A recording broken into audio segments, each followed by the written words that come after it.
기혼은 따라해 보겠습니다. 뿜어져 나오다. 뿜어져 나오다라는 그 뜻이 있습니다. 그래서 기혼샘, 그래서 하루에 한 5번 정도 이 물이 압력이 쌓여가지고 5번 정도 뿜어 나오게 되어집니다. 그래서 이스라엘 백성들이 바벨론의 침략을 얻게 되어졌을 때 샘물들을 공급하기 위해서 이 기온샘을 파게 되어졌는데, 그 뿜어져 나오다라는 그 기도가 그 실로암 샘목까지 연못까지 거기에 다다르게 되어집니다. 이 실로암의 뜻은 따라해 보겠습니다. 보냄을 받는다. 이 뿜어져 나오다와 보냄을 받는다 라는 것은 무엇이냐면 성도들의 기도, 뿜어져 나오는 것이죠. 그래서 여기 계신 분들이 기온샘의 역할을 감당하는 것입니다. 그래서 그 기온샘에 받는 역할, 실로암이 선교사님들, 움직이는 사람들 통해서 하나님, 우리 안에 계신 예수의 생수의 강물이 뿜어져 나와서 우리가 있는 그 곳곳마다 실로암 샘물들이 터져 나오게 하여 주시옵소서. 이게 히스기야 터널 프로젝트 우리 교회 선교의 기도 제목입니다. 여러분들 그 내용을 가지고 같이 또 체크아이나 때 기도해 주시면 감사드리겠습니다. 복 있는 자 18번째 이야기입니다. 우리 제목 다 같이 한번 한 목소리로 교독해 보겠습니다. 시작. 예수님의 기도 4번째 이야기라는 제목을 가지고 하나님의 말씀을 듣는 시간들을 갖겠습니다. 그리스도인이 되어졌다 라는 것은 하나님의 어마어마한 축복을 받는 것입니다. 주기도문은 일반 사람들이 할 수 있는 것이 아닙니다. 주기도문은 단순히 내가 외워서 주문처럼 뭔가 외워가지고 그분의 뜻이 이루어지고 나타나는 것이 아닙니다. 주, 예수님, 주, 내 삶의 주인이신 주, 그분께 나의 기도문을 올려드리는 것이에요. 그래서 주님께서 하신 기도문입니다. 그래서 어떠한 주문을 외우는 것이 아니에요. 어떠한 불경을 외우는 것도 아닙니다. 이것은 이 안에서 살아계신 하나님을 인격적으로 경험할 수 있는 기도문입니다. 그래서 하늘에 계신, 온 우주에 계신, 온 세상에 계신, 나를 창조하시고 만드신 그 하나님, 그래서 하늘에 계신 그 아버지가 누구의 아버지입니까? 나의 아버지라는 거예요. 이 두 문장을 가지고서도 하루에 5분, 10분, 아니 1시간 동안 그 하늘에 계시다는 분이 어떠한 분일까? 온 우주를 창조하시고 역사하고 계시는 분은 어떠한 분이실까? 라는 생각을, 묵상을 하게 되어질 수가 있습니다. 그런데 놀라운 건 뭔지 아십니까? 그 하나님이 누구의 하나님이십니까? 나의 하나님, 우리의 하나님이시라는 것입니다. 그래서 신앙생활은요, 공동체는 공동체 안에서 신앙생활은 혼자 신앙생활 잘할 수가 없게끔 하나님이 구조를 만들어 놓으셨습니다. 혼자 신앙생활 잘할 수 있는 사람은 이 세상에 한 명도 없습니다. 예수님도 마찬가지예요. 그래서 예수님도 몇 명의 제자를 불렀을까요? 12명의 제자를 부르셔서 같이 전 인격적으로 공동체 식구를 두면서 하나님 아버지 앞에 모여서 같이 예배하게 되어집니다. 그래서 교회만 왔다 갔다 하는 것은 신앙생활의 근본이 되어지는 것이 아니에요. 신앙생활의 근본의 시작은 어디에서부터 시작되어지는 거냐면 공동체 안에서, 우리 안에서 서로 모난 부분도 있고 상처받는 부분들도 있을 수 있습니다. 연약한 부분들도 있을 수 있습니다. 그러나 조금 더 넓은 사람이, 조금 더 신앙적으로 믿음이 큰 사람이 그 사람을 품고 기도하고 그 사람이 변화되어질 때까지, 누구의 은혜로 나도 변화되어졌을까요? 하나님의 은혜로 내가 변화되어졌으니까 그 사람을 또 품고 나아갈 수 있는 공동체로 우리를 부르고 계십니다. 그래서 우리 하나님이라고 말씀하시는 거예요. 이 시대 가운데, 이 교회 가운데, 한국교회, 전 세계 교회 가운데 개인주의 영성 가운데 있는 사람들이 얼마나 많은지 모릅니다. 그런 사람들은요, 우는 사자같이 삼켜버린다고 성경이 이야기하고 있습니다. 세상에서 찌뜨기고 어렵고 힘들고 지쳐있기 때문에 위로를 받을 수가 없는 것이에요. 그래서 공동체 안에서 그를 위해서 같이 중보기도 하고 같이 함께 나아갈 수 있는 은혜가, 그래서 그 안에서 자라날 수가 있게 되어집니다. 중보기도 제목을 나눠서 함께 할 수가 있게 되어지는 것입니다. 물론 연약하다라는 것은 다 알고 있습니다. 가정에서도 자녀들이 연약합니다. 부모님들이 조금 더 힘이 세죠. 하지만 부모님들은 자녀의 연약함을 품고 가는 것처럼 리더나 신앙의 연배가 있는 사람들은 그 연약한 사람들을 위해서 품고 가야 되는 위치에 있는 것입니다. 그래서 하나님께서는 이 주기도문을 아무나에게나 할 수 있는 것이 아니라고 얘기합니다. 하나님과 전 인격적으로 관계가 형성되어진 사람들을 통해서 하나님과의 친밀한 교제 가운데 있는 사람, 하나님을 누구의 아버지, 나의 아버지로 고백드릴 수 있는 사람이 이 기도를 할 수 있게 되어집니다.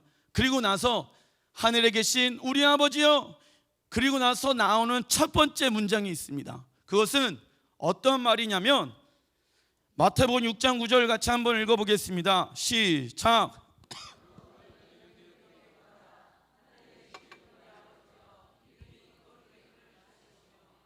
자, 너희는 이렇게 기도해라. 하늘에 계신 우리 아버지여, 이름이 거룩히 여김을 받으시오며 라고 나옵니다. 성경에서 이름은 굉장히 중요합니다. 성경에서 이름을 나타나게 되어졌을 때는 그 사람의 정체성을 말합니다. 저의 이름은 안재우입니다. 그런데 제 이름은 편안한 안자, 가지런할 제자, 도루자를 씁니다. 편안하게, 부지런하게 사람들을 도우라.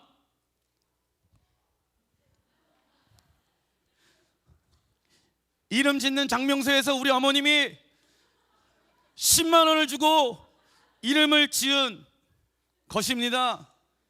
그런데 제가 그 이름을 갖고 말씀을 묵상하면서 생각해 보니까 그분이 뭔가 아시는구나. 예, 많은 사람들을 제가 좀 불편하게 도와드릴 수도 있습니다. 예, 편안한 안자인데 편안하게 제가 도와드렸으면 좋겠습니다. 그것처럼 정체성이 담겨져 있는 것입니다. 정체성.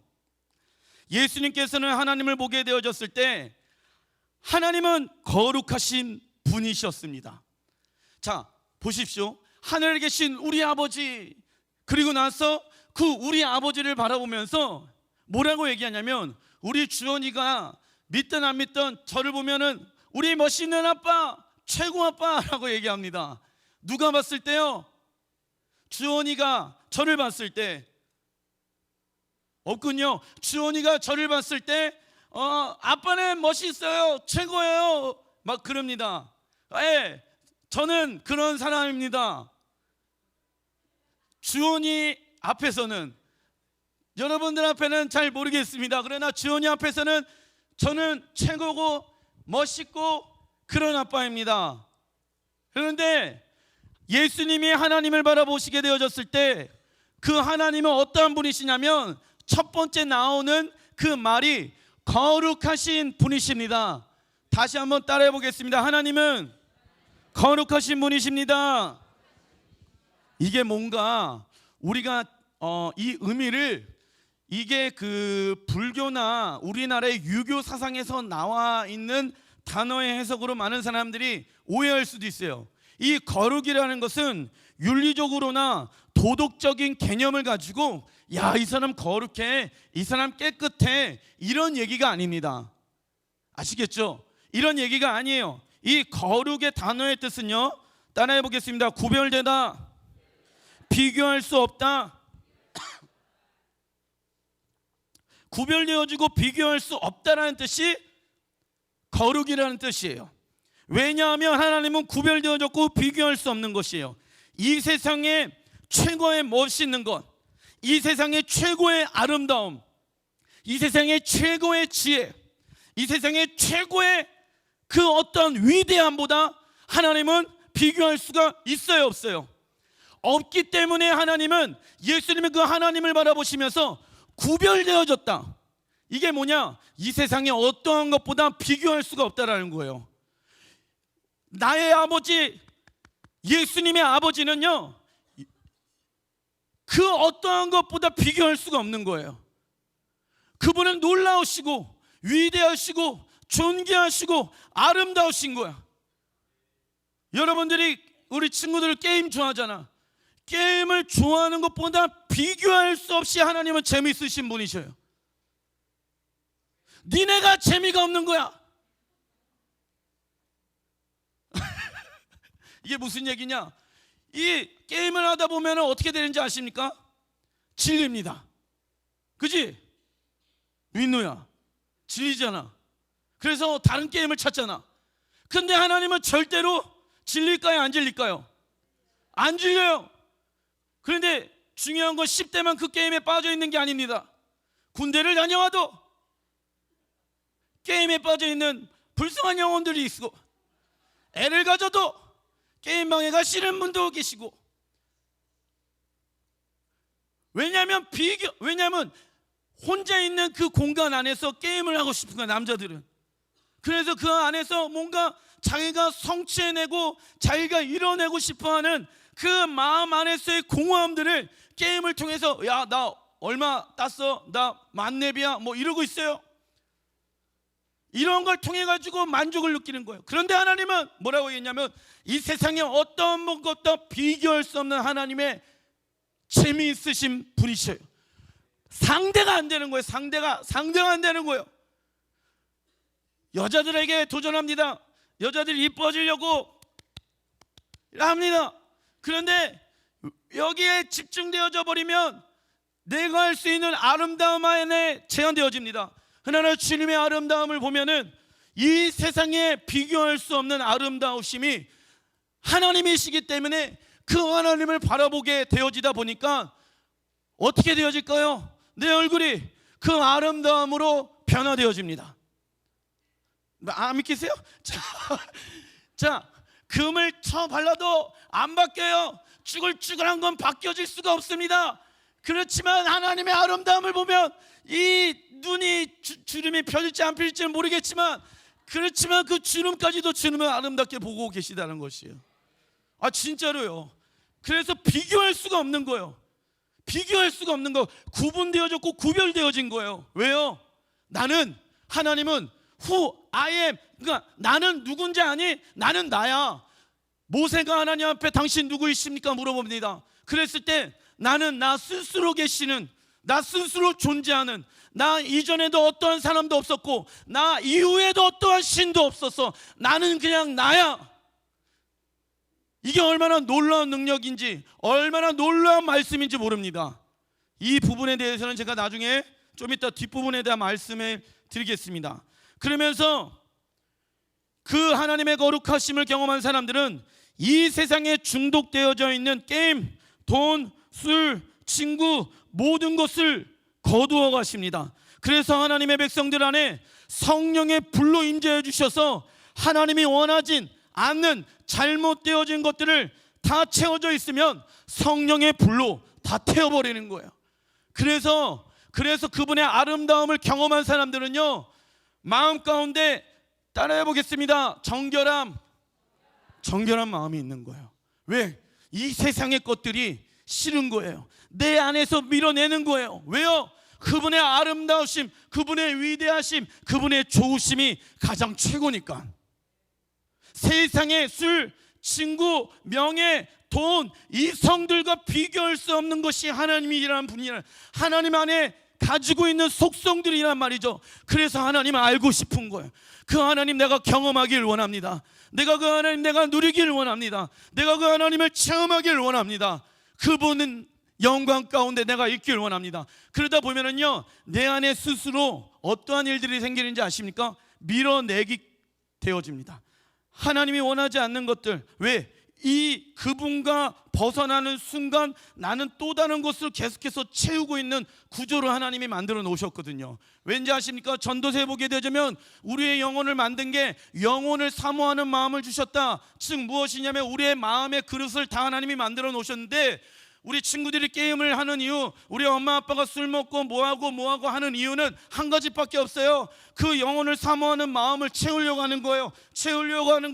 계속해서 채우려고 하는데, 그 영혼을 사모하는 마음은, 중요한 건 영원한 것 외에는 담을 수가 없어요. 그러다 보니까 그 마음이 어떻게 되어지냐면 없어지는 것으로 채우잖아요. 그러면 터져버립니다.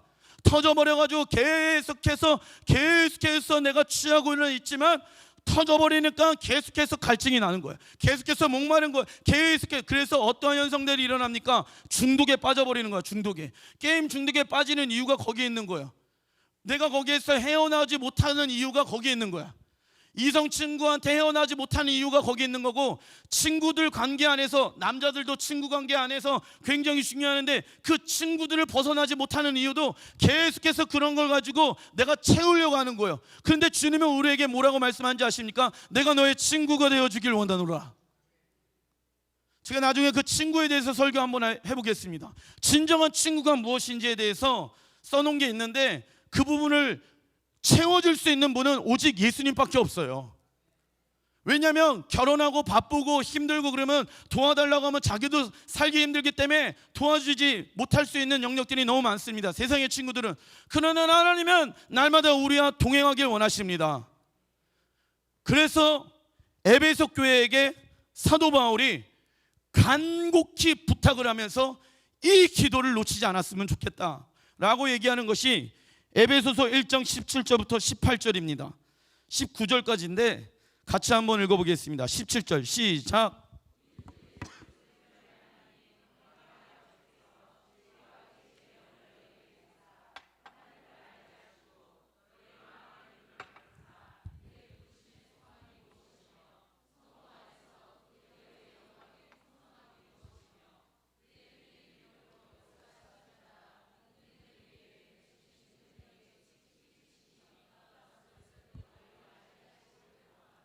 우리가 이 에베소서 1장 17절의 말씀을 가지고 기도 참 많이 해요. 우리 주 예수 그리스도 하나님 영광의 아버지께서 지혜와 계시의 영으로 하나님이 어떠한 분인지를 알게 하여 주십시오 라고 기도를 해요. 하지만 그 지혜와 계시의 영이신 성령께서 하나님이 어떠한 분인지, 그래서 성경 말씀 안에서 이 말씀을 내가 경험되어지는 것이에요. 누구를 통해서? 지혜와 계시의 영이신 성령을 통해서. 그런데 지혜와 계시의 영이신 성령은 어떠한 것을 알려주길 원하느냐? 구체적으로 하나님의 것인데 그것이 세 가지로 표현되어져 있는 것이 18절의 말씀이에요. 너의 마음의 눈이 밝혀져서 눈이 하나님을 알지 못하는 거예요. 저 보십시오. 성경은 아무리 읽어도 눈이 이렇게 되어졌기 때문에 이 눈을 밝힐 수 있는 것은 지혜와 계시의 영이신 성령인 거예요. 이해되시죠? 그래서 성령께서 지혜와 계시의 영으로 나의 눈이 밝아져야 돼요. 밝아지게 되어지면서 어떠한 일들이 나타나냐면 그의 부르심의 소망이 무엇이며 나오죠.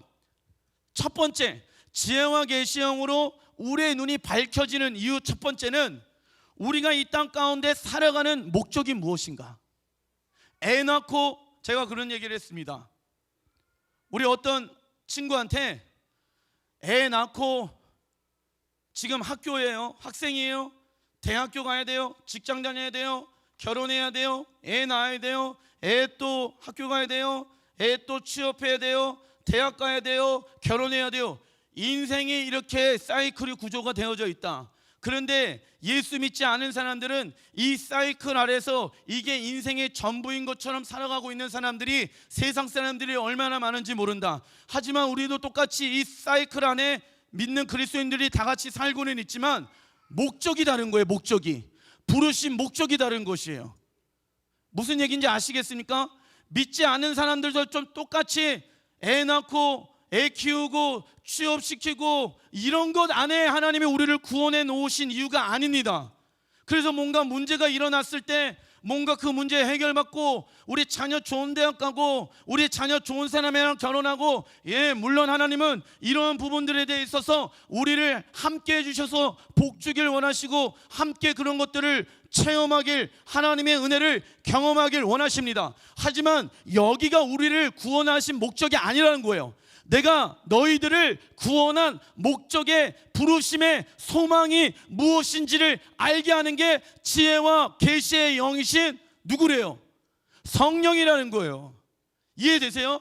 학교를 다니는 목적도 내가 직장을 다니는 목적도, 내가 이 세상 가운데 살아가는 목적도 지혜와 계시의 영이신 성령이 임하지 않으면은 눈 멀게끔 살아갈 수밖에 없다라는 거예요. 보이는 대로 살아갈 수밖에 없다라는 거예요. 내가 느끼고 싶을 대로 살아갈 수밖에 없다라는 거예요. 육으로 살아가게 되어집니다. 그러면 어떻게 되어지는지 아십니까?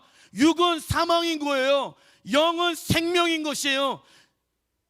그래서 그 생명 가운데 영원한 생명을 누리길 원하십니다. 어느 때에도요, 세상에 믿지 아니하는 사람들과 똑같은 패턴 가운데 있지만은 살아가는 목적이 다른 거야. 영원한 하나님의 나라를 위해서 그 소망의 부르심이 무엇인지를 알게 하게끔 되어지는 게 지혜와 계시의 영이신 성령인 거예요. 10대 중반 후반 되어지면, 그리고 대학교 4학년 되어지면 아이들이 공통적으로 저한테 물어보는 게 있습니다. 목사님, 뭘 위해서 직장을 가야 될지 잘 모르겠습니다. 왜 사는지 잘 모르겠습니다. 이게 여기에 나와 있는 거예요. 나를 부르신 목적을 모르는 거예요. 그래서 깨닫게 해주시는 분이 누구라고요? 지혜와 계시의 영이신 성령님이신 거예요.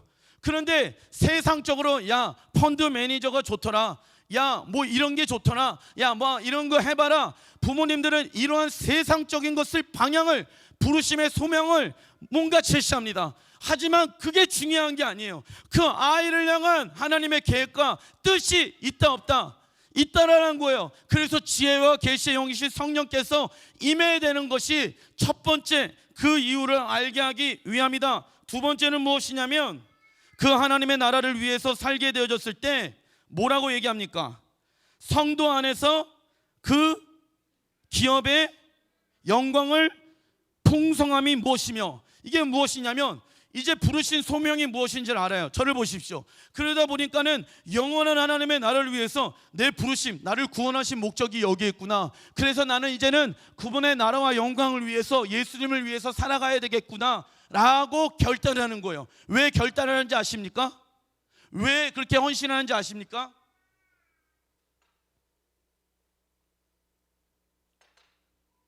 왜 그렇게 결단하고 헌신하냐면, 그 하나님의 나라의 풍성함이 무엇이며 나오잖아요. 거기에 영원한 하나님의 나라의 가치, 영원한 하나님 나라의 상급이 무엇인지 아니까 부르심의 소명대로 살아가게 되어지는 거예요.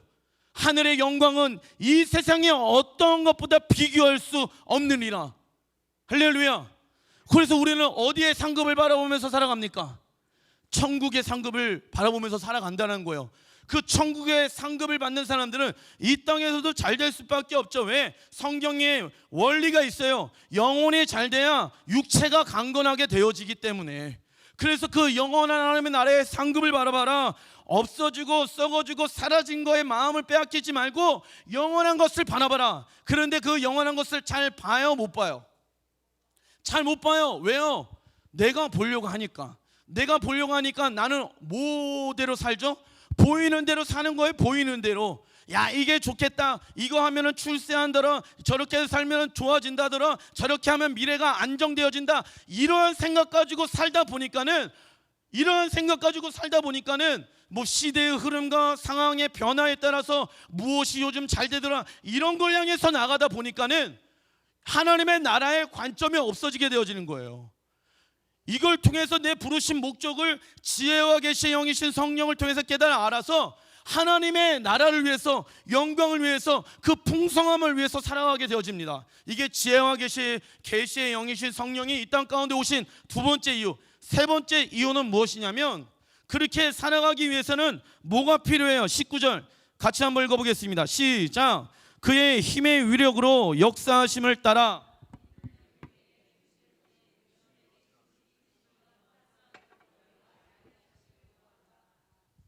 무슨 얘기인지 아시겠어요? 부르신 소명이 있습니다. 그 소명이 하나님의 그 풍성한 나라와 영광의 상급을 위해서 달려갑니다. 그런데 이게 힘들어요? 힘이 안 들어요? 힘드니까 누가 뭘 준대요? 성령이 힘을 주시고 능력을 주신대요. 그래서 지혜와 계시의 영이신 성령이 필요한 거예요.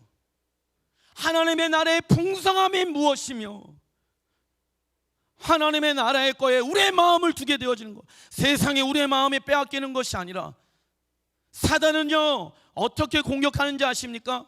사단의 공격 방법은 다른 것이 아닙니다. 사단은 우리가 하나님이 어떠한 분인지 알게 하는 생각을 계속해서 공격합니다. 하나님이 어떠한 분인지 오해하게끔 하고, 하나님이 어떠한 분인지 내 환경 가운데 하나님 이런 환경을 나를 왜 어렵게 합니까? 이렇게 사단은 공격해요. 그래서 그 하나님의 살아계시다는 것을 말씀을 읽어도 와닿지가 않는 거예요. 괴리감이 생기는 거예요. 왜요? 말씀을 이러는데 나는 왜 지금 이러고 있을까? 그게 사단의 공격인 거예요. 나 나름대로 만들어버린 하나님, 이게 가장 이 세상에서 큰 영적 전쟁인 거예요.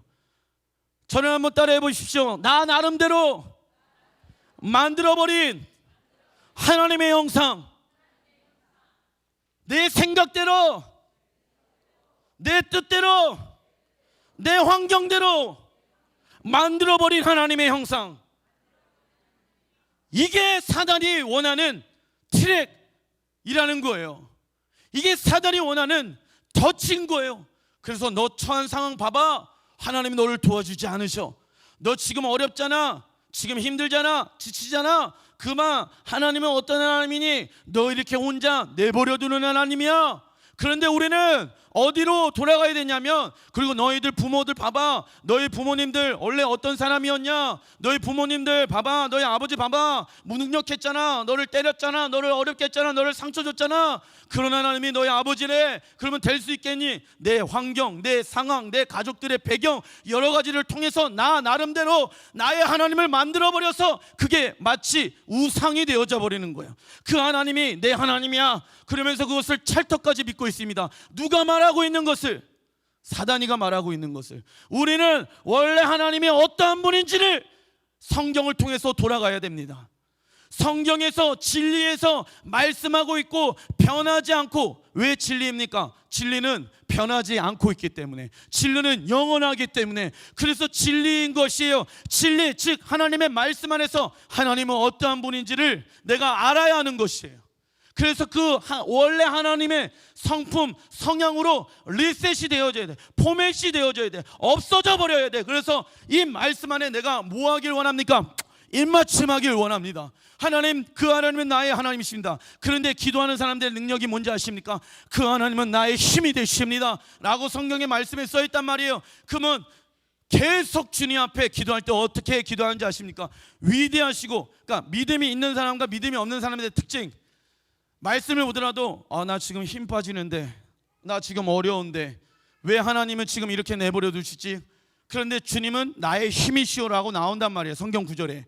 근데 믿음이 있는 사람과 믿음이 없는 사람의 특징 알려드릴게요. 말씀을 경험하는 사람과 말씀을 경험하지 못하는 사람 특징 알려드릴게요. 정확하게 들으세요. 왜 하나님이 왜 안 느껴지냐면, 이 말씀 안에 저 같은 경우에는 하나님, 나는 주저앉아 있습니다. 나는 어렵습니다. 그러나 주님은 나의 힘이시오. 모든 세계의 열방을 주님이 만드셨다고 성경 구절에 나왔다고 칩시다. 그 하나님이 나의 하나님이십니다. 나는 연약합니다. 나는 날마다 십자가에서 죽노라. 내가 자랑할 것은 예수님과 함께 십자가의 죽음이요 부활의 능력 가운데 날마다 새롭게 태어나는 것입니다. 나는 연약하지만 주님은 강하신 분이십니다. 나는 부족하지만 주님은 능력 있으신 분이십니다. 나 그 주님이 누구의 하나님입니까? 나의 하나님입니다. 그분을 찬양합니다. 그분을 높여드립니다. 상황과 환경은 그대로 있지만 내가 이 하나님의 말씀에 내 입맞춤을 하는 것이에요. 이게 신앙이 있고 신앙이 없고의 차이인 것이에요. 이해되십니까? 목사님, 말씀을 읽어도 느껴지지가 않는데요. 그건 왜 그러냐면 믿음이 없어서 그런 거예요. 이 말씀이 누구의 말씀인 거예요? 내 말씀인 겁니다. 그래서 이 말씀을 통해서 전 인격적으로 모든 성경은 하나님의 감동으로 지으심을 받았느니라. 할렐루야. 이해되세요? 하나님의 이 감동이라는 이 히브리 헬라어의 원어의 뜻이 뭔지 아십니까? 따라해 보겠습니다. 생명을 불어넣는다. 예, 이 감동, 하나님의 감동으로 성경이 지어졌대요. 이것은 무엇이냐면 머리밖에 안 나온다. 그렇지. 자,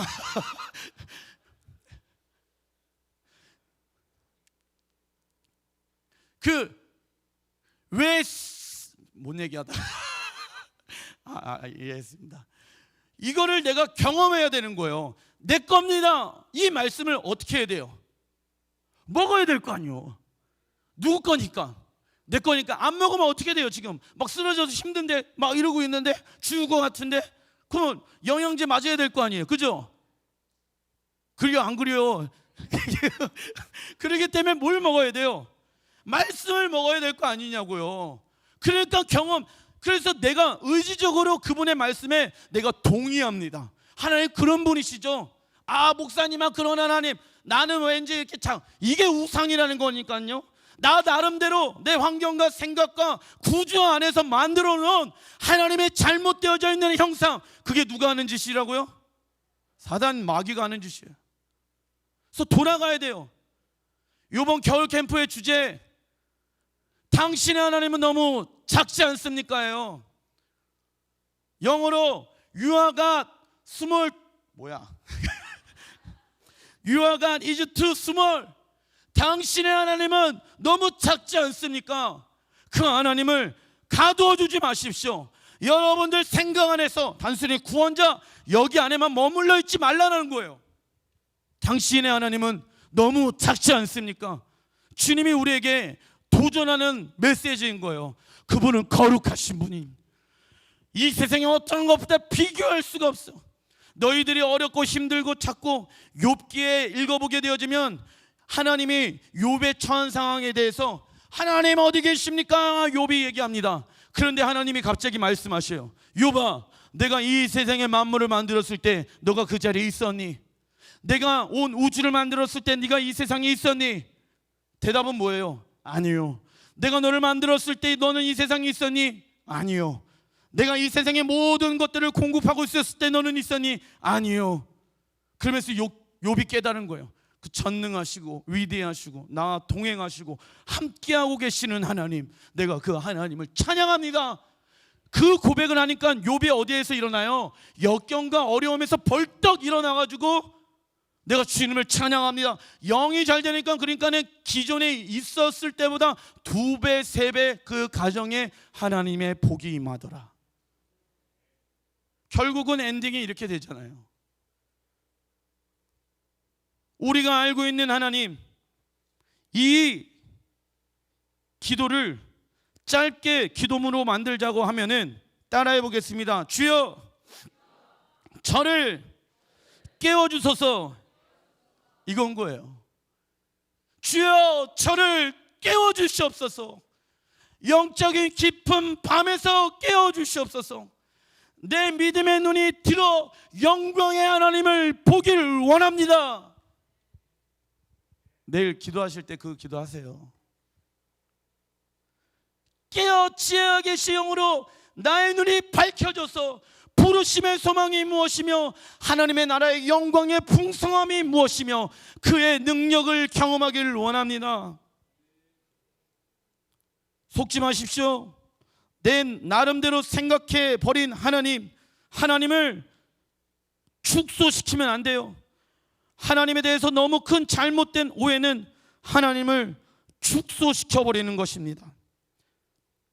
그래서 이 시대 가운데 일어나야 될 가장 중요한 질문, 많은 10대, 20대 청년, 아비 그리고 자녀들의 세대들 가운데 계속해서 입술 가운데 물어봐야 될 질문은 무엇이냐면, 따라해 보겠습니다. God, who, are you?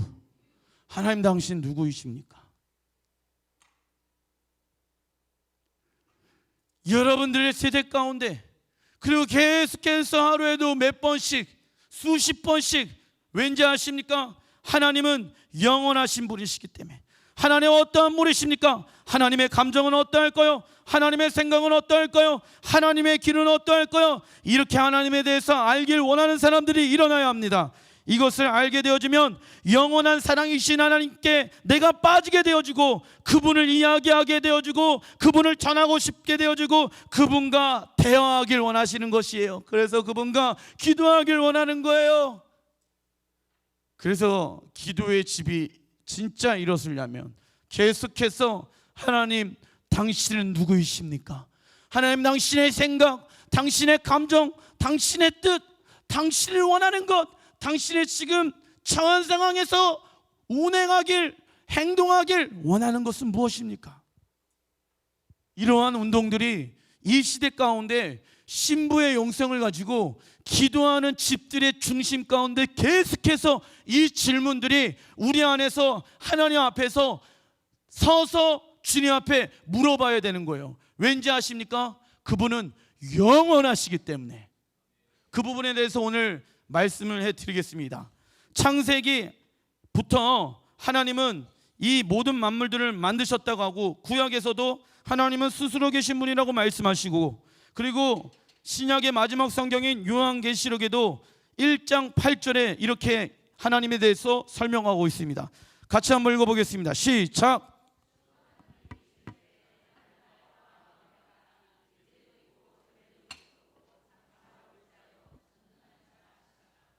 하나님 전에도 없었고 하나님 이후에도 어떠한 존재도 없었다는 거예요.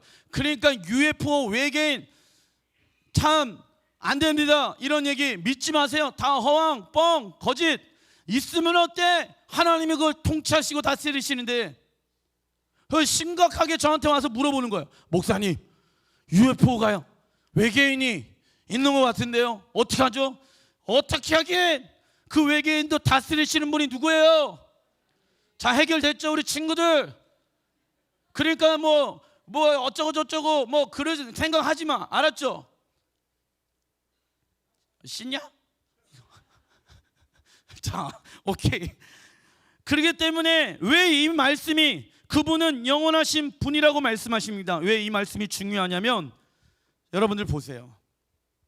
왜 이 말씀이 중요하냐면, 나는 알파와 오메가, 이제도 계시고 전에도 계셨고 장차 오실 분이세요. 이게 무슨 얘기냐면, 그분은 이 세상 온 우주와 만물을 만드시기 전에도 계셨대.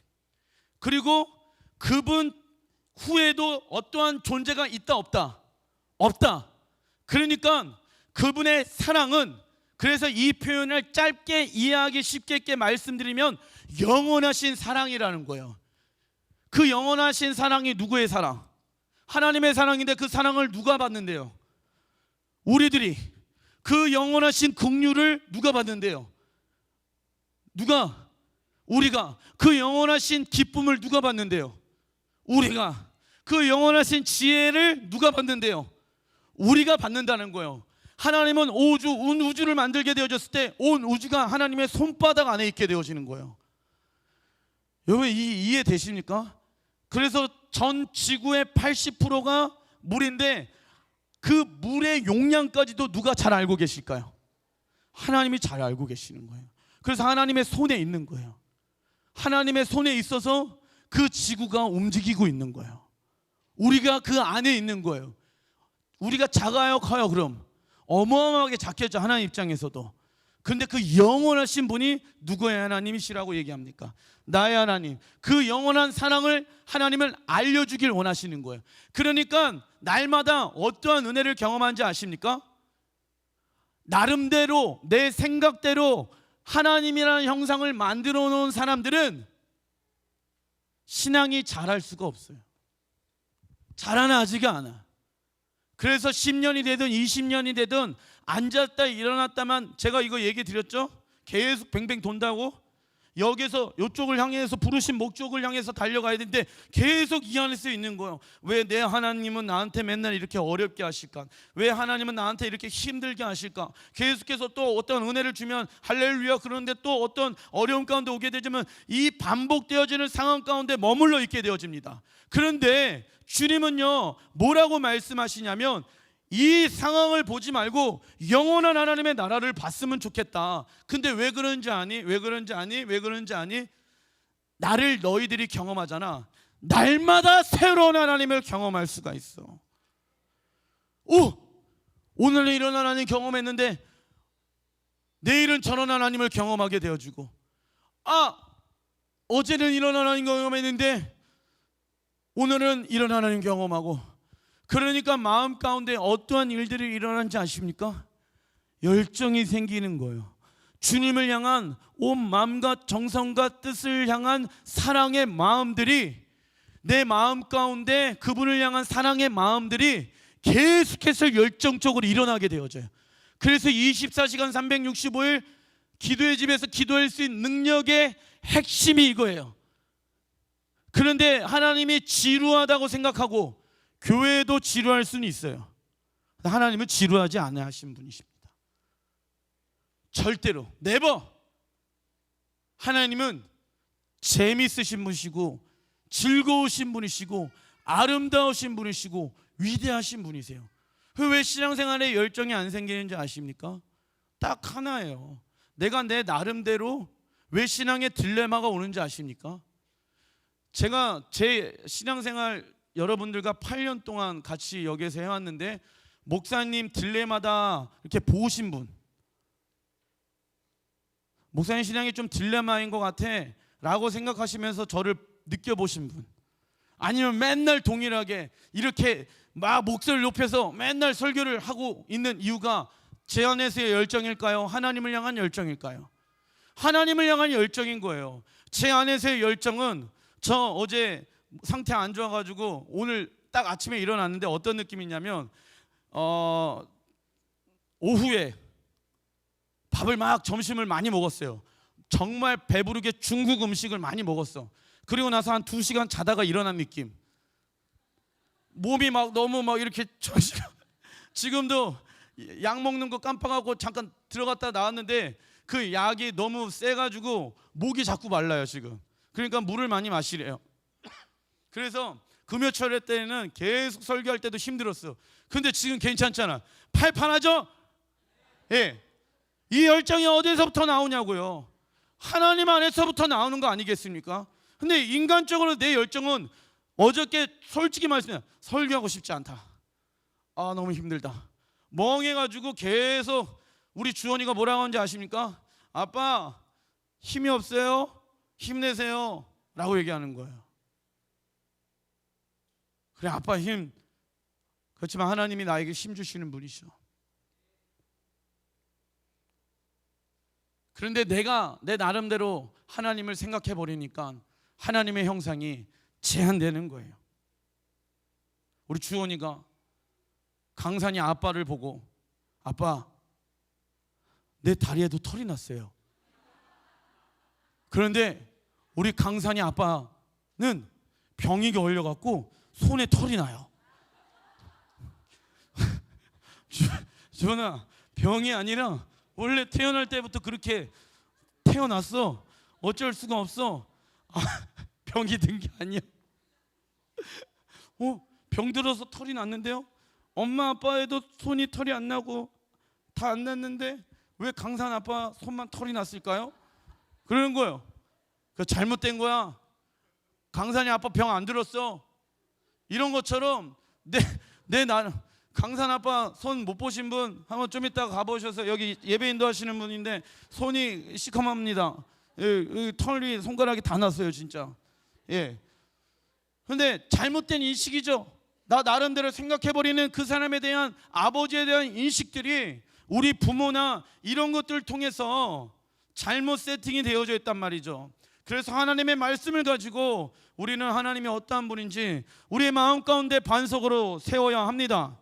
그래서 뭐라고 시편 77편 11절부터 13절에 말씀하고 있냐면, 읽어보겠습니다. 시작.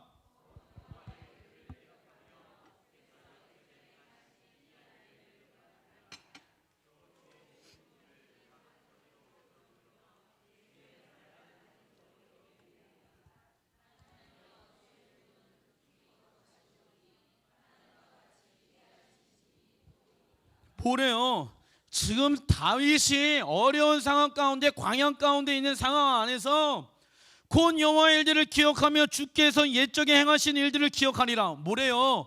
예전에 행하신 일들과 지금 나를 공급해 주시는 하나님. 근데 상황은 어때요? 17년 동안 광야에서 제대로 먹지도 못하고 제대로 자지도 못하는데 전에도 행하셨던 일, 지금도 행하셨던 일, 앞으로 하나님이 이런 일들을 행하실 것이에요. 그런데 처한 상황은 어때요? 병들고 어렵고 힘들고 지치죠. 그런데 뭐라고 얘기합니까? 13절에 하나님이여 주의 도는 극히 거룩하시오니 하나님과 같이 위대한 신은 어디 누구오니까? 이랬을 때 다윗에게 힘이 되어지는 거예요. 어떤 환경적으로 되어지는 힘이, 그래서 열정 생긴다, 돈 벌만 난다, 돈이 많이 벌어갖고 돈 벌만 난다 라고 해갖고 되어지는 힘이 아니에요. 그리스도인들은 돈이 안 벌려도 하나님 때 힘이 납니다. 이랬을 때 내 영혼이, 이 말씀이 내 영혼, 육, 골수와 모든 것을 쪼개는 거예요. 그래서 나에게 힘이 되어지는 거예요. 정확하게 의사가, 여러분들 CT 촬영하잖아요. 병원에 찡 들어가, 이 사람 지금 상태가 이렇습니다. 그런데 거기서 약을 처방하잖아. 하나님의 말씀은요, CT 속에 들어가는 거나 마찬가지야. 골수까지 쪼갠단 말이죠. 그 안에 힘이 왜 없는지도 주님이 아신단 말이죠. 열정을 누가 주길 원하세요? 내가 너에게 힘을 주리라. 그러니까 이 말씀을 가지고 어떠한 신도 어떠한 누구도 하나님과 비교할 수 없습니다. 주와 같은 분은 없습니다. 이 고백을 하게 되어졌을 때 나에게 힘이 들어요. 힘이 생겨요. 그러니까 여러분들 힘들고 지쳐 있으신 분들 계십니까? 사업이 잘 안 돼요. 이 고백을 계속 드려보세요. 그러면 하나님이 능력을 주세요. 근데 이 고백을 안 해. 그리고 나는 이거 경험하고 있지 않은데, 나의 하나님은 요만한데, 나의 하나님은 코딱지만한데, 그게 뭐라고요? 우상숭배. 그게 누구라고요? 사단이 하는 짓이라고요. 이해되세요?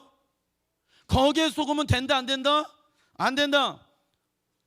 자, 위대하신 분의 형상을 만나요. 거룩하신 하나님을 만나요. 그래서 요한계시록의 천상의 예배에 대해서 4장 5장에 대해서 말씀하고 있습니다. 요한계시록 4장 2절부터 3절 같이 한번 읽어보겠습니다. 시작. 내가 곧 성령으로 감동되었더니 보라, 하늘의 보좌에 베풀었고 그 보좌 위에 앉으신 이가 있는데 앉은 시엔 이의 모양이, 자 보세요. 잠깐. 자, 이 사도 요한이 그분의 보좌 가운데 가서 그분의 보좌 가운데 그분의 형상을 봅니다. 자, 보십시오. 여러분들 하나님의 형상을 보길 원하시죠? 하나님의 살아계심을 보길 원하시죠? 그러면 이 말씀에 여러분들의 마음이 들어가야 돼요. 지금 지혜와 계시의 영으로, 목사님 나는 못 봤네요, 하나님 못 봤네요, 그래서 믿음이 잘 안 생기네요, 제발 이러지 마시고 이 말씀 안에 지금 사도 요한이 보고 있는, 현우가 잘 들어, 저기 뒤에 있는 우리 오랜만에 보는 왔어? 성현이 잘 들어. 하나님의 형상을 봤어요. 누가? 사도 요한이. 그 요한이 본 거를 지금은 같이 보는 거예요. 시작됐죠? 준비 안 됐어요? 어째 이거 지금 스타트 해야 돼. 일본 가야 돼. 시간이 없어요. 지금 준비되셨죠? 예, 지금 이제 합니다. 이제 같이 보는 거예요. 구체적으로 설명을 드리니까 딴 얘기 하지 마세요. 아시겠죠? 자, 시작됩니다. 읽어봅시다. 시작. 벽옥과 홍보석 같고 또 무지개가 있어 보좌에 둘렀는데 그 모양의 녹보석 같더라. 자, 성령의 감동하심을 받아서, 이거 똑같은 거 에베소서 1장에 나와 있는 17절에 나와 있는 지혜와 계시의 영이신 성령께서 하나님을 알게 한다고 얘기에 나오죠. 여기도 똑같이 뭐라고 얘기합니까? 성령의 감동으로 그분의 보좌 가운데 지금 나아가고 있어요. 지금 성령의 감동으로 그분의 보좌를 보고 있습니다. 그 보좌의 특징이 벽옥, 그리고 또 뭐라고 얘기합니까? 홍보석도 무지개와 같다고 이야기를 하고 있습니다. 세 가지의 특징이 있는데 뭐냐면 색깔이에요. 주님의 형상을 바라보게 되어졌을 때 주님의 아름다움을 보게 되어지는 것입니다. 그 어떠한 것도 비교할 수 없는 주님의 아름다움. 여기에서 얘기하고 있는 벽옥 있죠. 벽옥은요, 어떠한 사람은 다이아몬드와 같은 것이다, 어떠한 사람들은 투명한 불투명한 돌과 같은 것이다 라고 얘기를 해요. 그런데 새 예루살렘이 이 땅 가운데 오게 되어졌을 때 벽옥이 성벽으로 지어졌다고 얘기를 합니다. 그게 근데 어떠한 일들이 이제 아십니까? 예수님은 뭐라고 얘기합니까? 빛이라고 얘기하죠. 그 돌의 특징이 무엇이냐면 빛이 딱 반사하잖아요. 예루살렘 가보시면 알아요. 빛이 딱 반사하잖아요. 눈부시게 그 성이 아름다워요. 그래서 그분이 빛으로 왕으로 보좌 가운데 딱 자정하잖아요. 우리가 그분의 벽옥이 되어져서 성도들이 그 성전의 벽옥이 되어져서 각자 다른 색깔이에요. 돌이 어떤 새는 흑이고 어떤 새는 빨간색이고 어떤 새는 노란색이고 어떤 새는 뭐 이렇게 나오잖아요. 지금 이게 뭐냐면 돌은요, 불에다가 굽게 되어졌을 때 어느 정도의 온도를 주었고 압력을 주었느냐에 따라서 돌의 색깔이 변한다고 합니다. 어떤 사람은 신앙의 어려운 그 힘든 그 고난의 길을 가면서 주님을 의지해서 시커매질 수 있어, 마음이. 그래서 시커먼 돌인데 빛이 반사하면 어떻게 될까요? 아름답게 변하게 되어지는 거예요. 검은색 루디아라고 하던 뭐 어쨌든 반지 있잖아요. 그 검은색 그 돌처럼 생겨있는 굉장히 아름다운 고가 몇 억짜리 되어지는 그러한, 어떤 사람은 빨간색, 어떤 사람은 녹색으로, 그래서 그 비춰졌을 때 너무 아름답거든요. 그러면서 이 그분의 보좌를 보면서 너무 아름다우신 분이십니다. 당신은 아름다우신, 오 위대하신 그 아름다우심을 찬양할 수밖에 없는 거예요. 누가요? 천국 가면 여러분들이. 그런데 이 예배를 성령의 감동하심으로 예배를 드리면 그분의 아름다움을 동일하게 볼 수가 있어요. 그분이 너무 좋은 거예요. 그런데 성현아, 잘 안 보이지? 그분의 아름다우심이. 그치? 왜냐하면 성령의 감동이 없어서 그래 지금. 자, 그러면서 그 어떠한 것보다 비교할 수 없는 하나님의 아름다우심이 우리의 마음 가운데 보이게 되어집니다. 그러면서 그 아름다움을 계속해서 보게 되어지면서 우리의 마음이 불타오르게 되어집니다. 불의 특징이 있어요. 불의 특징 뭐냐면, 따라해 보겠습니다. 삼켜버린다. 내 안에 세상의 불순물들을 그분의 아름다움심을 보게 되어졌을 때, 그러니까 셰카이나 기도, 친밀감 때 기도했을 때, 하나님, 내가 그분의 아름다움심을 보길 원합니다. 내 안에 있는 불순물들이 하나님이 성령의 불로 임하여 주셔서 불순물들이 다 태워 없어지게 하여 주시옵소서. 그래서 그분의 아름다우심만 내 안에 있게 하여 주시옵소서. 이게 되어지는 거예요. 그러면서 뭐라고 얘기를 하냐면 4장 4절 시작. 또 보좌에 둘러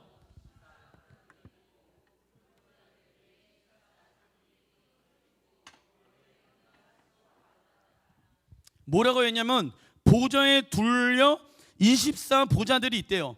24개의 자리들이 있다는 얘기야 지금. 그리고 거기에 24 장로들이 있대. 어디예요? 그 지성소 보좌 가운데 하나님이 영광으로 계시는 자리에 누가 앉아 있대요? 사람들이, 24 장로들이. 왜 앉아 있느냐? 이게 어마어마한 일들이야. 나는 원래 하나님과 어떠한 존재였어요? 원수된 존재예요. 죄란, 따라해 보겠습니다. 죄란, 하나님이 주인이신데 내가 주인된 삶을 살아가는 건 이게 죄야. 그래서 여러분들, 한 나라에, 제가 말씀드렸잖아요. 차렷 때 못 나오신 분들을 위해서 잠깐 말씀드릴게요. 제가 일본 가요. 그런데 우리 A군이 지금 등장하고 있어서 A군이 갑자기 저한테 그러는 거예요. 뭐라고 얘기하는지 아십니까? 아빠, 엄마, 이제 아빠가 어디 가니까 내가 대장이요. 그러니까 내 말 들어. 주원이도 내 말 듣고 엄마도 내 말 듣고 내가 대장이야. 자기가 주인인 거예요, 이 가정에. 그래서 자기는 맨날 TV를 보겠대. 내가 주인이니까 엄마는 주아는 내 말 들어야 되는데, 이게 주인이요. 그러면은 엄마 입장에서 황당해요? 안 황당해요? 황당하죠? 하나님도 마찬가지예요. 하나님이 우리가 자녀인데 내 생각, 내 감정, 내 돈, 시간, 명예 내 뜻대로 한다고 그래. 내가 주인 행세를 하고 있어. 이거는 온 우주와 이 세상을 만들어 놓은 하나님의 법이 있는데 하나님의 법의 기강을 마구 흔들어 버리는 거예요. 마구. 우리 주원이가 제가 없을 때 지가 하고 싶은 대로 막 와갖고 초콜릿도 먹고 막 맨날 TV 보고 그러면 어떻게 될까요? 어렵겠죠. 힘들겠죠. 동일하게 우리도 마찬가지라는 것이죠. 그런데 이런 원수된 우리가 예수님이 십자가를 대신 지심으로 내가 죽어야 되는데 영원한 형벌, 내가 주인된 삶을 살아갔던 영원한 형벌, 영원한 저주, 영원한 사망을 내가 대가를 지불해서 내가 직접 십자가에서 죽어야 되는데 내가 갈기갈기 찢겨야 되는데 하나님의 아들이신 예수님이 나를 위해서 대신해서 십자가에서 죽으시고 갈기갈기 십자가에서 찢겨 죽으셨단 말이죠. 왜요? 이 십사 보좌 가운데 우리를 초대하기 위해서. 이게 말이 되는 얘기입니까? 나는 그분과 원수되어졌었는데, 나는 그분과 적대적인 관계였고 하나님의 나라의 기강을 흔들었던 주인된 삶을 살아갔었던 사람이었는데 하나님은 그런 적군을 자신의 아들로 딸로 삼으셔서 그 24 보좌 가운데, 하나님의 보좌 가운데 가장 가까이 우리를 초대하고 계신다는 것이에요. 놀랍지 않습니까? 그 하나님이 누구의 하나님? 나의 하나님. 이래도 안 느껴지세요? 이 말씀 안에서 여러분들을 그 24장로의 보좌 가운데 초대하고 계신단 말이죠. 이게 어마어마한 놀라운 하나님의 축복의 부르심이라는 것입니다. 그래서 우리에게 뭘 주길 원하신대요? 24장로들이 흰 옷을 입고 그저 나오죠. 하나님이 직접 우리에게 흰옷, 세마포의 옷을 주시고 머리에 뭘 주신대요? 금관을 주신대. 이게 원래 예수님을 상징하는 거거든요. 흰옷, 금관, 면류관. 누구 건데? 예수님 것인데 예수님의 것을 벗어가지고 누구에게 주고 있다고요? 지금 나에게 주길 원하신다고. 주님은 우리에게 뭐 하길 원하신다? 나누어 주길 원하신다. 누구의 것을? 주님의 것을. 그러면서 주님은 내 모든 것을 너와 나누어 주겠다 말씀하셔요. 우리가 예수 그리스도 안에서 이 모든 것을 누릴 수 있는 자가 되는 것입니다. 그래서 우리를 뭐라 부르시냐면, 따라해 보겠습니다. 상속자. 이해되세요 이제? 주님의 세마포와 왕관과 주님의 것인데 우리와 나누어 주기 위해서 이 땅에서 원래 하나님의 주인된 삶을 살아가게 되었을 때 풍성한 삶을 살아갈 수가 있어. 그리고 그런 삶을 살아가면 예수님만이 가질 수 있는 세마포의 옷과 금관을 줄 거야. 그렇게 살아갔으면 좋겠다. 영원토록 내가 너와 함께 하길 원하노라. 그런데 여러분들, 사단의 전략이 뭔지 아십니까? 사단의 전략은 그 예수님의 금관, 여기 중요합니다. 예수님의 세마포, 예수님의 24의 보좌 가운데 앉지 않게 하려고, 야, 너희들의 세상에서 너희들이 주인된 삶을 살아. 네 감정대로, 물질, 시간, 보이는 대로 거기에 반응하면서 살아. 그게 최고야.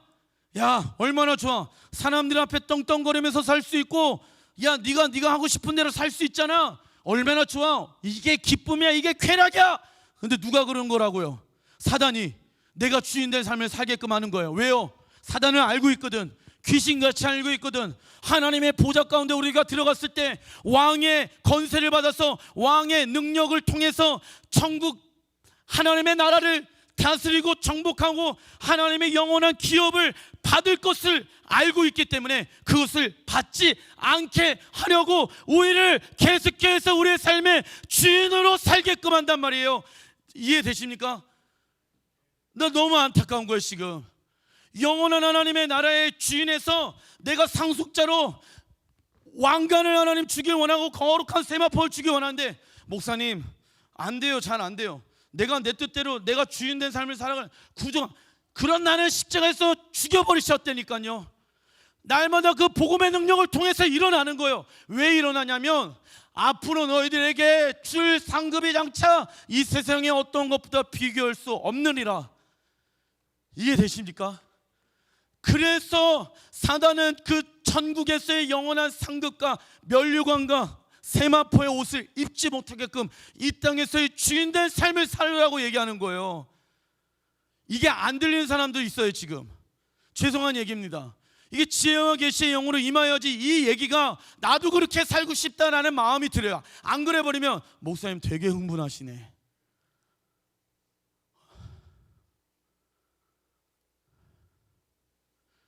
왠지 아신가? 표정 보면 알아요. 자 4장 5절 읽어보겠습니다. 시작. 보좌로부터 번개와 음성과 우레소리가 나고 보좌 앞에 켠 등불 7이 있으니 이는 하나님의 7 영이라. 자, 뭐라고 얘기하냐면 24 장로들의 보좌로부터 번개, 음성, 우레소리 나옵니다. 이게 뭔지 아십니까? 천국에 가면은 번개와 같이 빠바바밤 뭐예요? 악기, 찬양, 성도들의 중보기도가 화살같이 올라가는 우레소리와 같은 것들이 성도들의 찬양인 거예요. 셰카이나 기도의 집 가운데 이것은 천상의 예배를 만들어내기 위해서 우리가 하고 있는 거지만 이 땅에서 경험되어지는 것은 너무너무 작아요. 그렇지만 여기에서 24장로들이 주님을 예배하는 거, 거룩 전능하니 이러면서 찬양을 하는 소리가 뭐와 같대요? 번개와 음성과 우레소리. 여기서 중보기도하는 게 그런 거 같다고 얘기를 하고 있는 거예요. 할렐루야.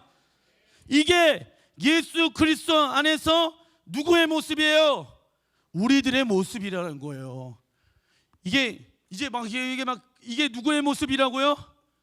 우리의 모습이에요. 이게. 자 6절 읽어보겠습니다. 시작. 보좌 앞에 수정과 같은 유리바다가 있고 보좌 가운데서 보좌 주위에 4 생물이 있는데 앞뒤에 눈들이 가득하더라 라고 나옵니다. 자 예배팀 나와주십시오. 24 장로들과 함께 있는 4 생물들이 있어요. 그런데 4 생물들이 뭐 소와 같고 머리가 뭐 사자 같고 이렇게 나오는데 이 4 생물들의 특징이 있어요. 눈들이 앞뒤에 박혀 있대. 보세요, 저 보세요. 눈이 이렇게 2개만 있는 게 아니라 눈이 막 여기 막 궁뎅이도 붙어 있고 막 여기 다 붙어 있대요. 왜 붙어 있다고 얘기합니까? 뭘 보려고? 주님의 동일하게 지금 가고 있는 거 아름다움을 보기 위해서. 그 주님의 아름다움을 보면서 그분을 보게 되어졌을 때 외칠 수 있는 한마디, 거룩. 이 세상에 어떤 것보다 비교할 수 없는 거룩.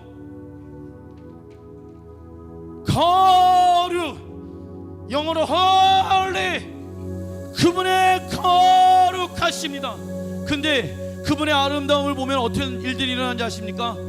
밤낮 쉬지 않고 이르기를. 그거의 증거. 저희 셰카이나 기도회를 만들면서 어느 누구도 목소리 때문에 힘들지만 이 자리를 떠나고 싶지 않습니다. 예배 인도하는 사람들의 공통적으로 얘기하는 특징들이에요. 예배 인도자들이 하는 얘기예요. 예배 인도자들이 20대 30대들인데 세상에서 20대에 세상에서 얼마나 놀 수 있는 시간들이 많아. 세상에서 얼마나 세상 친구들과 잘못되어진 것을 향해서 쾌락적으로 나가는 거 얼마나 많아. 그런데 교회 공동체 안에서 우레소리와 같이 번개 소리와 같이 하나님을 사모하고 사랑하고 아름다우심을 보기 위해서 찬양을 한단 말이죠. 제가 하라고 하지도 않아요. 그들이 하고 싶어 하는 거예요. 열정이 생기는 거예요. 밤낮으로. 왜요? 그분의 아름다움을 봤을 때, 그분의 전능하심을 봤을 때, 그분의 위대하심을 봤을 때 그 거룩이 내 안에서 생기게 되어지는 거예요. 그 거룩하심 이 세상에 어떤 것도 비교할 수 없습니다. 내 주님께 내 마음을 두길 원합니다. 성령님 불로 내 안에 불순물들을 다 제거해 주십시오. 그러면서 뭐라고 얘기하는지 아십니까? 시편 기자가 마지막 성경 구절입니다. 시편 89편 19절 읽어보겠습니다. 시작. 우리의 방패는 여호와께 속하였고 우리의 왕은 이스라엘을 거룩한 이에게 속하였기 때문이다 라고 나와요. 여러분도 어려울 때일수록 보세요. 여기에 방패라고 칩시다. 보여요 안 보여? 저 보이지만 이게 주님이 우리를 지키시는 거야. 내 영혼이 어디에서 안전한지 아십니까? 주님 안에 거할 때 내 영혼이 안전해요. 병이 들었어요. 재정이 없으세요. 환경적으로 어려워요. 어디에 숨어야 되겠냐고요. 주님 안에 숨어서 주님의 아름다우시고 위대하심을 보세요. 그런데 요한계시록의 이 말씀을 구절을 한 번 더 읽어볼게요. 5장 8절 시작. 그들로 우리 하나님 앞에서 나라와 제사장들을 삼으셨으니 그들이 땅에서 왕노릇 하리로다. 뭐라고 얘기해요? 우리가 하나님 앞에서 나라와 제사장들을 삼으셨대요. 여러분들이 하나님의 나라고 여러분들이 하나님의 뭐예요? 제사장들이야. 그런데 우리가 이 땅 가운데 이 땅에서 새 예루살렘, 새 하늘과 새 땅이 임하게 되어졌을 때 우리가 이 땅에서 왕노릇 한다고 나오죠. 그런데 이거는 신랑이신 예수님이 오시고 완벽하게 우리의 죄성이 사라지게 되어졌을 때 우리가 이 땅에서 왕노릇 하는데, 사단은 뭐라고 속이냐? 야, 이 땅에서 지금 왕노릇해. 이 땅에서 지금 주인 행세. 이 땅에서 너가 주인이야. 그렇게 살면 돼. 왜요? 영원한 상급을 받지 못하게 하기 위해서. 여러분들이 알고 있는 하나님은 어떠한 분이십니까? 그냥 단순히 세비어 구원자이십니까? 아니면 아름다우시고 전능하시고 위대하시고 여러분들이 어떠한 상황 가운데 있더라도 피할 반석이시고 바위십니까? 이 가사를 제가 만들면서 제가 힘들고 어려울 때 이 가사를 묵상하겠습니다. 하나님 나에게 이러신 분이십니다. 그런데 내 마음 가운데 한 번, 두 번, 세 번 이 고백을 드리니까 나에게 힘이 되는 거예요. 자녀들 때문에 어렵습니까? 남편 아내들 관계 때문에 어렵습니까? 재정 때문에 어렵습니까? 이 고백을 드리면서 하나님이 어떠한 분인지를 한번 보셔요. 그러면 여러분들에게 주님은 힘을 주길 원하고, 제가 경험한 하나님, 저도 말씀 안에서 예배 안에서 성령의 감동으로 경험한 거예요. 똑같이 그렇게 경험할 수가 있어요. 우리 일어나셔서 주님 앞에 이 고백을 한번 드려봅시다.